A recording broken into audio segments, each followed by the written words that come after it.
नमस्ते सम्पूर्ण मित्रहरूमा म हिरा दास।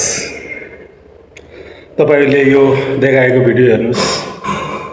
सररररररर फिलिलिलिलिलिलिलिलि कस्तो सुन्दर बाटो। ओखोखोखोखोखो हाम्रो सुर्खेतको क्षेत्र नम्बर 2 को बड्डीचोरदेखि खम्बागाडे हुँदै बाबेश्वर चौकुने पश्चिमसम्म पुग्ने बाटो हेर्नुहोस्।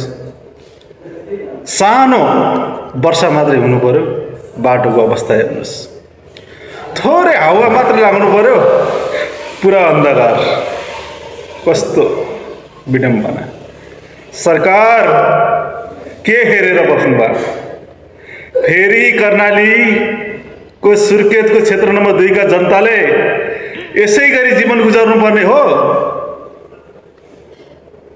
हामीलाई यसको समाधान चाहियो। हामी यो किसिमको दुःख भोग्दा भोग्दा वाक्क भइसक्यो। कति भोग्ने? अब त हाम्रो भोग्नेको पनि सीमा नै रहेन। तपाईँ आफै स्वयं तस्बिरमा हेर्नुहोस्, थाहा पाउनुहुन्छ कस्तो अवस्था छ। तपाईँको सानो हुरी लागेपछि सब अन्धकार हुन्छ र थोरै मिरमिरे पानी पर्ने भनेपछि बाटो पुरै हिलम्बै भएर यताबाट हालेको गाडी सिधा माथिबाट निस्किन्छ। यो अवस्था छ। यो कहिलेसम्म पुग्ने? सरकार, अबको नयाँ सरकारलाई हामीले पठाएका छौँ 2 तिहाई दिएर। बालेन र रवि दाई हुनुहुन्छ। तपाईहरूले यस सुर्खेतको क्षेत्र नम्बर 2 लाई तपाईले अत्याधिक मात्रामा ध्यान दिनुहोला र यसको विकास कसरी हुन्छ यसको निष्कर्ष निकाल्नु होला।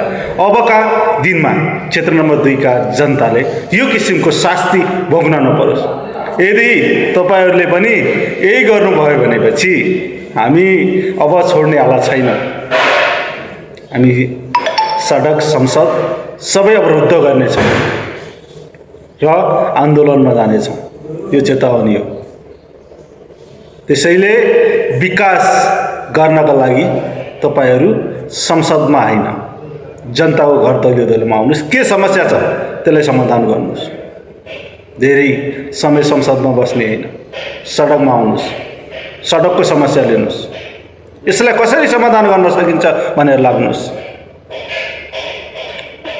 धन्यवाद। जय देश।